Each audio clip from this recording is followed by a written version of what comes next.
friends, welcome back to my channel. The Little Prince, Le Petit Prince by Antoine de Saint-Exupéry, published in April of 1943, is one of the best-selling books in history.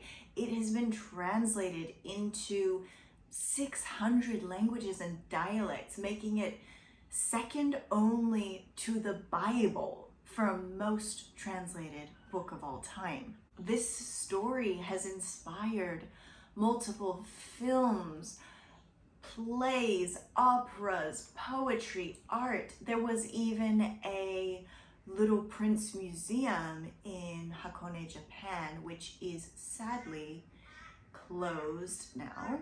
This book has staying power. It has that je ne sais quoi, and some cite it as one of their favorite books. I think one of its great strengths is that the author did the illustrations. I think that always comes up with something compelling when you have a storyteller who illustrates their own book. And there are moments of weakness in this book. It's not perfect, and some people hate it. However, The Little Prince is not what you think it is. It was written and is marketed as a children's book, but I think if you read this aloud to a child, you would find them confused and disengaged.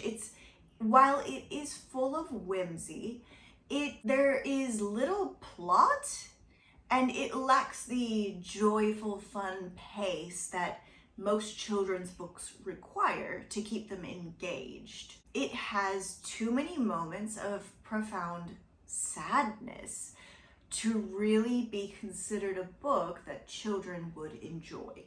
Many adults who read and enjoy this book consider it a philosophy book, and there are clear reflections from Saint-Exupéry in the book. I mean, the story is about the human condition, the purity of children, and of life and relationships. While I agree that there are philosophical aspects to this book, I don't think it is quite a philosophy book either.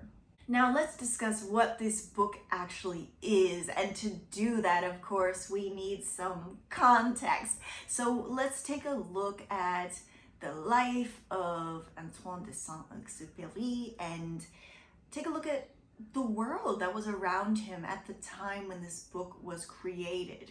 After that, we can take a deeper dive into the book itself and make our own judgments. So Saint-Exupéry was a French writer, journalist, and aviator. He was born into an aristocratic family in Lyon in the early 20th century. While he was born into a life of privilege, when he was 4 years old, his father suddenly died, leaving their family, his mother and his siblings and himself, in a very vulnerable position. While the family managed well enough, when Saint-Exupéry was 17 years old, his younger brother Francois died tragically of a fever while the boys were away together at school. Saint-Exupéry was there at his side. He was at his brother's deathbed when he passed. He said that his brother was his best friend, his confidant. He wrote of his death that his brother remained motionless for an instant. He did not cry out. He fell as gently as a young tree falls. This is surely not only a traumatic event, but a formative one that would shape his future thoughts and experiences.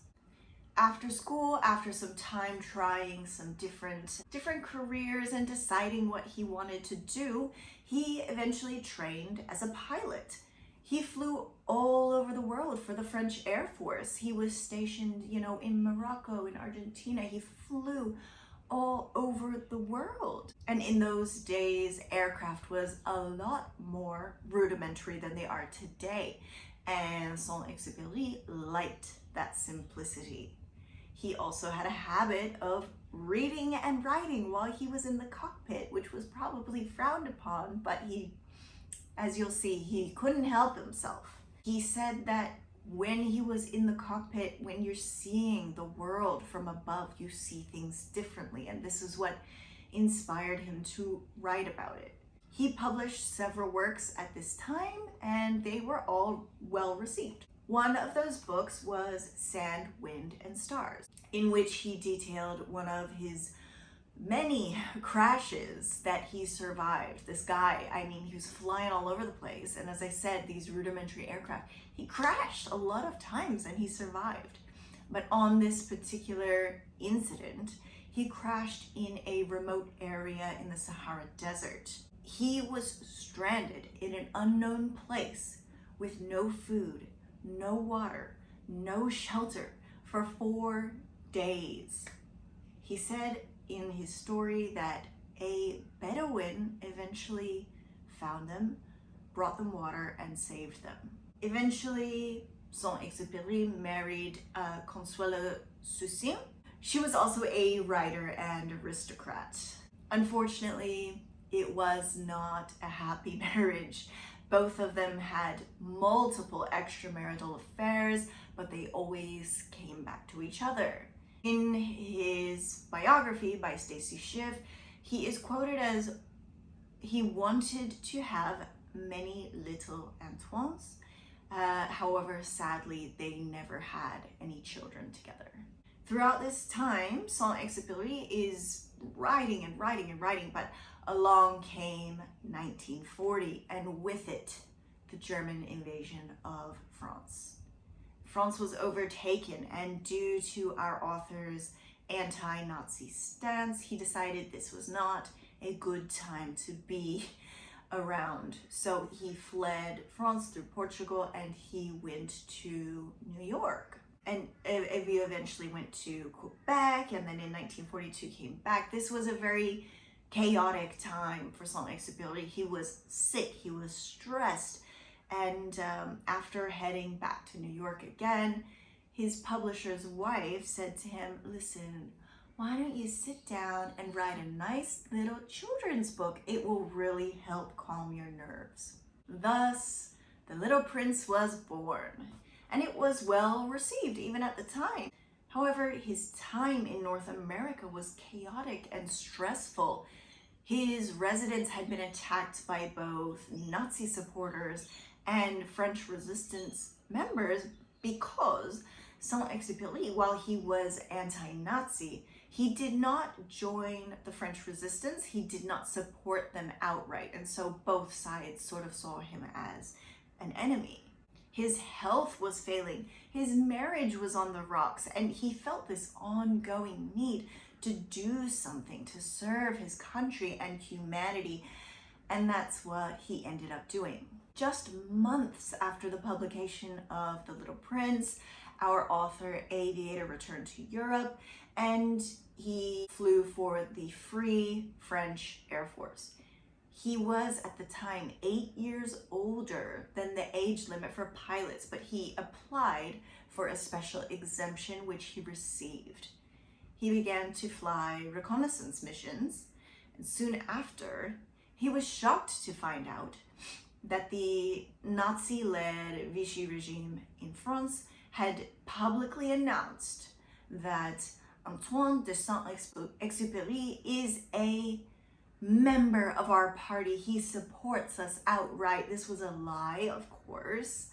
And at the time, he could not jump on his Twitter with his little blue tick mark and say, guys, it's a lie, it's not true. He couldn't do that. You know, word did not travel quickly. And with, you know, the Nazi occupation, they really controlled the media at the time. So he felt quite screwed over, you know, understandably. This was deeply upsetting and troubling. And after spending so much time fighting for free France and having an anti-Nazi stance. You know, this was a huge blow to him. So he began drinking heavily and fell into a state of depression. But despite that, he continued flying.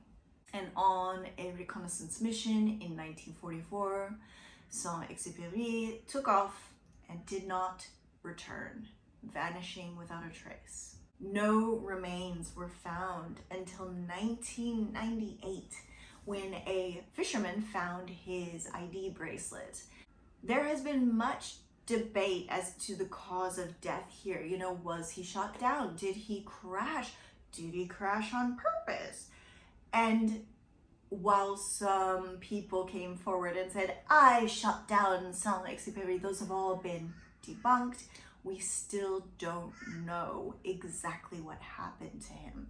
Okay, so why did I talk about all of that? Well, first of all, it's interesting. It's an interesting bit of history. He lived a very interesting life, and he's quite an iconic figure in French history. And secondly, returning to The Little Prince, the story of Saint-Exupéry's life holds the keys to what I'm talking about, the true meaning behind The Little Prince. He was not a children's author. He was a journalist, a pilot, a writer. I would even call him a form of activist.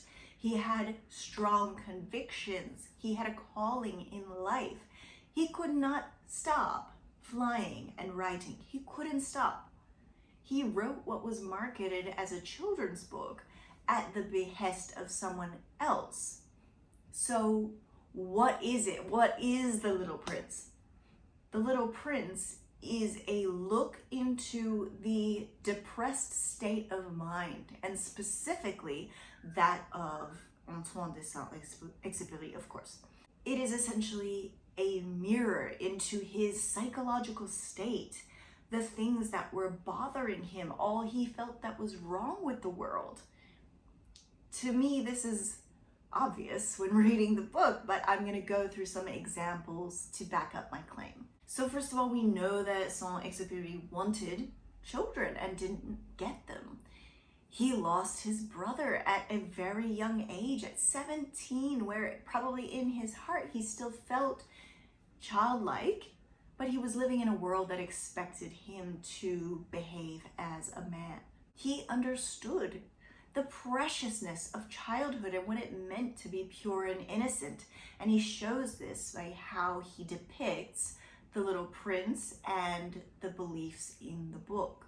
These passages, they're so obvious. I mean, he continually says in the book, grown-ups only care about figures and numbers. They don't notice the important things. And I'll give you an example here on page 22.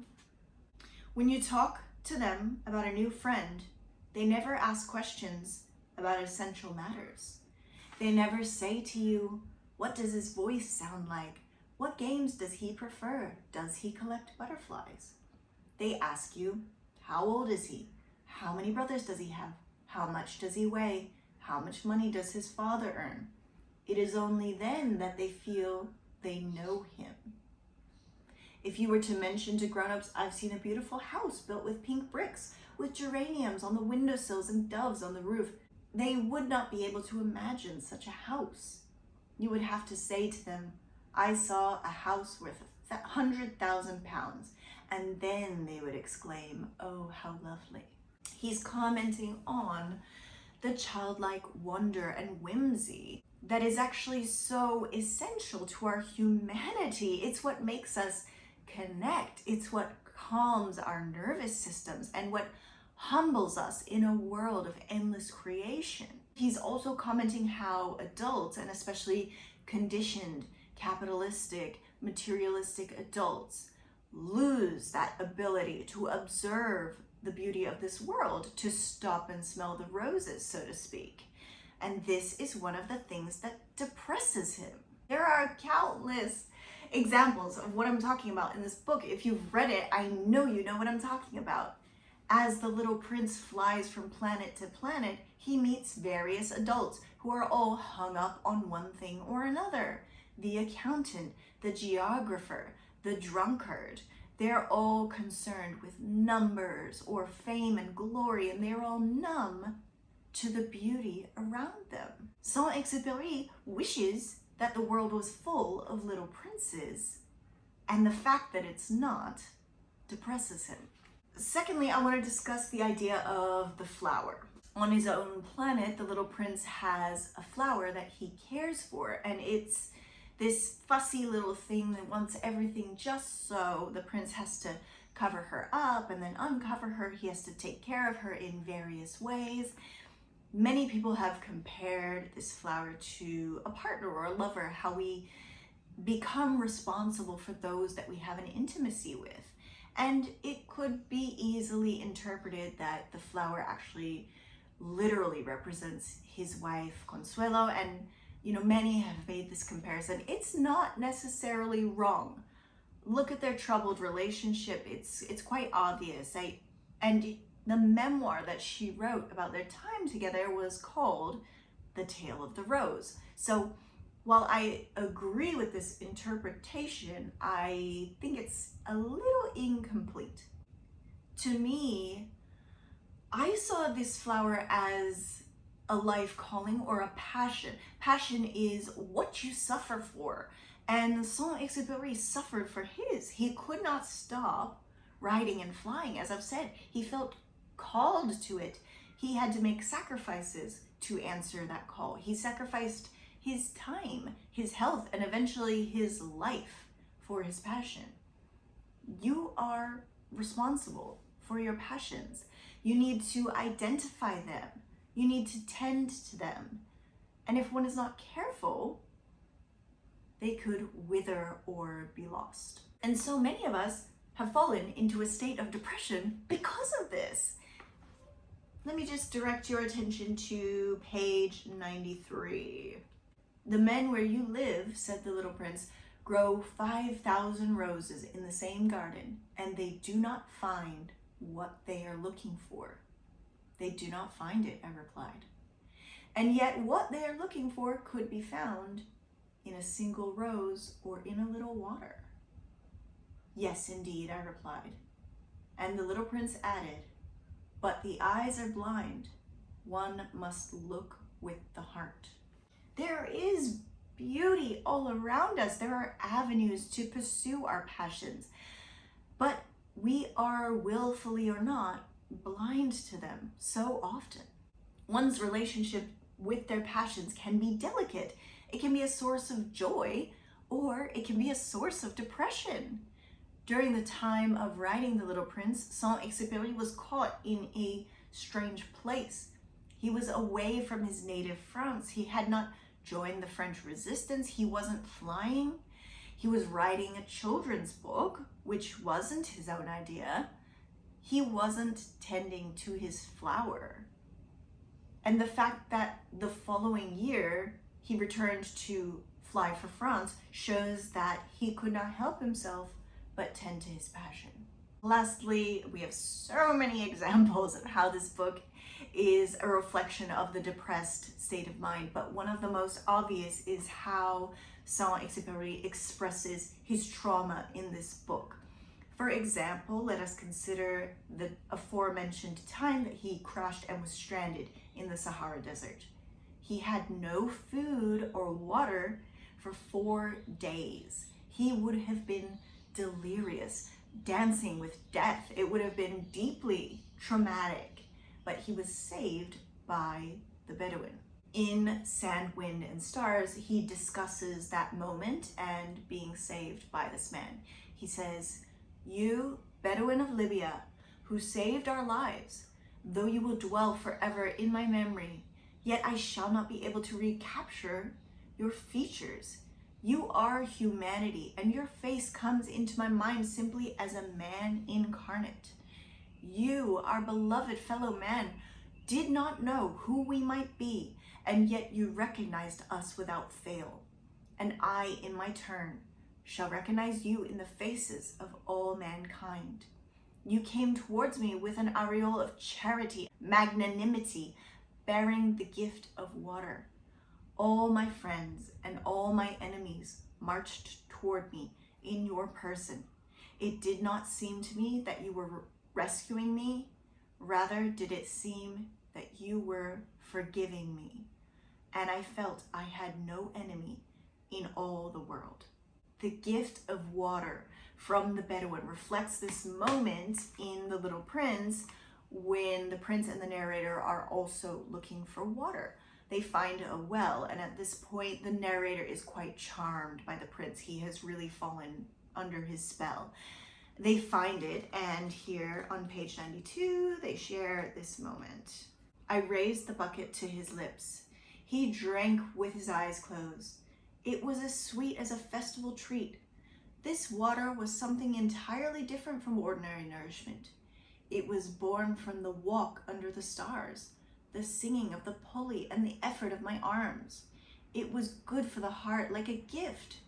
When I was a little boy, the lights of the Christmas tree, the music of the midnight mass, the sweetness of the smiling faces, all made up the radiance of the Christmas gift I received. Once again, this is a moment of shared humanity and almost sacramental sacredness.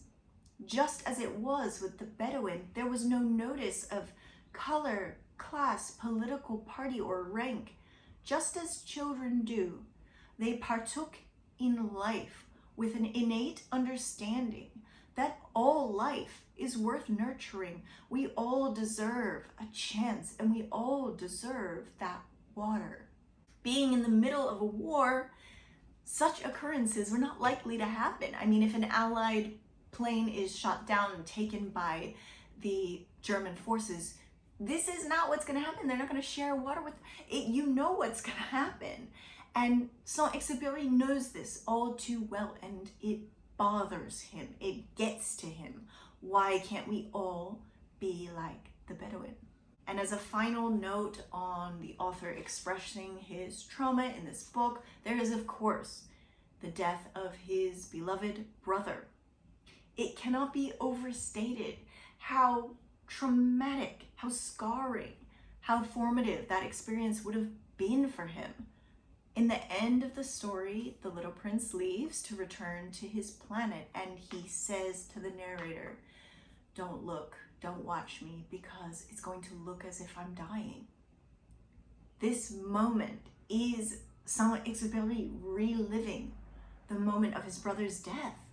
The prince is an eternal representation of youth, of all children, but most importantly, of his brother, Francois, who will be forever a child. And this might all be sad and depressing. It is, but welcome to the club.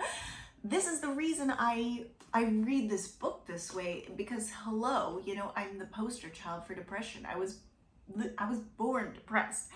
And so I cannot read this story any other way. I hear Saint-Exupéry's pain in every line. I feel his anguish at the lack of justice in this world, the way that humans waste our potential and focus on what we can conquer and what we can count. But I want to end this on a happy note, so please let me say this. Don't let this get you down. Rather, let it be a guide. Stay in touch with your whimsy and childlike wonder. Tend to your flower, to your passions. Be the Bedouin, bringing water to your fellow man in times of thirst. We do not have to be shackled to this state of nonsense that the powers that be would like us to be. Be the change. It's truly the most punk, the most highest form of resistance. And you don't have to be an aviator or a war hero. To quote Gandalf from the Hobbit film, "Some believe that it is only great power that can hold evil in check. But that is not what I have found. I have found it is in the small things, everyday deeds of ordinary folk that keep the darkness at bay. Simple acts of kindness and love." So that is my video for the day. I actually have so much more to say. It's a very thick, for something that's less than 100 pages, there's a lot in here, and there's a lot in you know, Saint-Exupéry's life and this idea of what one unconsciously puts on the page when they're writing, which is something that I really like to explore. So thank you for coming along on my journey. I am going to make a part 2, which is going to be on a similar note. So I will make that next week. And thank you so much for watching, and I will see you next time.